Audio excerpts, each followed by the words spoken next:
నమస్కారం. నేను మీ అడ్వకేట్ కోటంరాజు వెంకటేష్ శర్మ.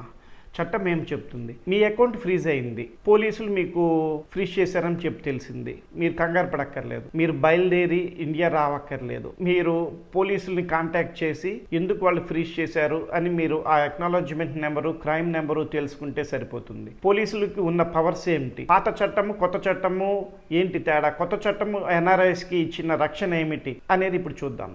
ముఖ్యంగా పోలీసుల దగ్గర నుంచి మీ అకౌంట్ ఫ్రీజ్ అయినప్పుడు చేసినప్పుడు మీరు ఇండియా రావక్కర్లేదు. అక్కడి నుంచి కొత్త సెక్షన్ 106 బిఎన్ఎస్ ప్రకారం కానీ బిఎన్ఎస్ఎస్ ప్రకారం కానీ మీరు అక్కడి నుంచే ఆ వీడియో కాన్ఫరెన్స్లో అటెండ్ అవ్వచ్చు, చేయొచ్చు. కాకపోతే కోర్టు మాత్రం ఖచ్చితంగా మీరు అప్రోచ్ అవ్వాలి. పోలీసులకి ఎటువంటి పవరు లేదు మీ అకౌంట్ డీఫ్రీజ్ చేయడానికి. ఖచ్చితమైన లాయర్ని సంప్రదిస్తేనే మీ అకౌంట్ డీఫ్రీజ్ అవుతుంది.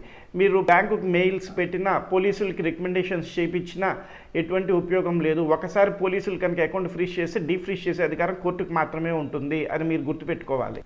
గతంలో సెక్షన్ 102 సిఆర్పిసికి అపరిమితమైన పవర్స్ ఉండేది పోలీసులకి. కానీ మోడీ గారు బిఎన్ఎస్ఎస్ 106లో మీకు రక్షణ కల్పించారు. పోలీసులు ఏదైనా అకౌంట్ని ఫ్రీజ్ చేసినట్లయితే ఖచ్చితంగా దాన్ని లోకల్ కోర్టులో తెలియపరచాలి. అది కూడా ఇండిఫినెట్ ఫ్రీజ్ చేయడానికి వీల్లేదు. ఇన్వెస్టిగేషన్ పేరు చెప్పుకొని టైం లిమిట్ ఉండాలి. మరొకటి ముఖ్యమైనది, మిమ్మల్ని అక్కడి నుంచి వీడియో కాన్ఫరెన్స్లోనే మిమ్మల్ని విచారించవచ్చు, చేయించవచ్చు. మీరు ఇక్కడికి రావక్కర్లేదు. అకౌంట్ ఫ్రీజ్ అవ్వగానే మీరు దళారులు, ఏజెంట్ని నమ్ముకొని కంగారు పడి మీ డబ్బులు వేస్ట్ చేసుకోక్కర్లేదు. ఖచ్చితంగా మీరు అక్కడి నుంచే వీడియో కాన్ఫరెన్స్లో మీరు అటెండ్ అవుతే సరిపోతుంది. మీరు కనుక మీ అకౌంట్ పోలీసుల ద్వారా ఫ్రీజ్ అయినప్పుడు మీరు లాయర్ని సంప్రదించినట్లయితే సెక్షన్ 503 బిఎన్ఎస్ఎస్ కింద అక్కడ లోకల్ కోర్టులో పిటిషన్ వేయటం జరుగుతుంది. ఆ పిటిషన్ చూసుకొని చేసి ఎన్ఆర్ఐ ఇతనికి మీరు నిజంగా ఏదన్నా టెర్రరిస్ట్ యాక్టివిటీస్లో, మనీ లాండరింగ్లో కనుక మీరు ప్రమేయం ఉన్నట్లయితే కనుక మీ అకౌంట్ డీఫ్రీజ్ అవ్వటం కష్టమవుతుంది. అట్లా కాకుండా మీరు సైబర్ లింక్ ద్వారానో అనుకోకుండా మీ దాంట్లోకి డబ్బులు వచ్చినప్పుడు చేసినప్పుడు మీరు పోలీసులు మిమ్మల్ని సస్పిషియస్ అకౌంట్ కింద చూస్తారు, మిమ్మల్ని అనుమానితుడి కిందే చూస్తారు, లేకపోతే విట్నెస్ కింద చూస్తారే తప్ప ముద్దాయి కింద మాత్రం చూడరు. అదే కోర్టుకు తెలియపరుస్తారు.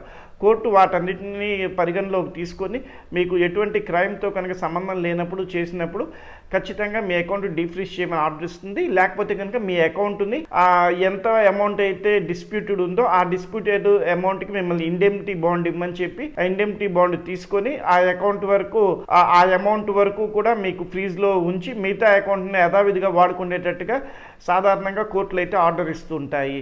పోలీస్ ఫ్రీజర్కి మీరు ఎటువంటి కంగారు పడక్కర్లేదు. మనం చట్టం మీకు చాలా రక్షణ ఇచ్చింది. మీరు అక్కడ నుంచి మీరు ఏ దేశంలో ఉంటున్నారో ఆ దేశం నుంచే మీరు ఇక్కడ మీ అకౌంట్ని డీఫ్రీజ్ చేసుకోవచ్చు. కాకపోతే ఇన్వెస్టిగేషన్కి అయితే మీరు సహకరించాలి. మీ అడ్వకేట్ కోటంరాజు వెంకటేష్ శర్మ. జై హింద్.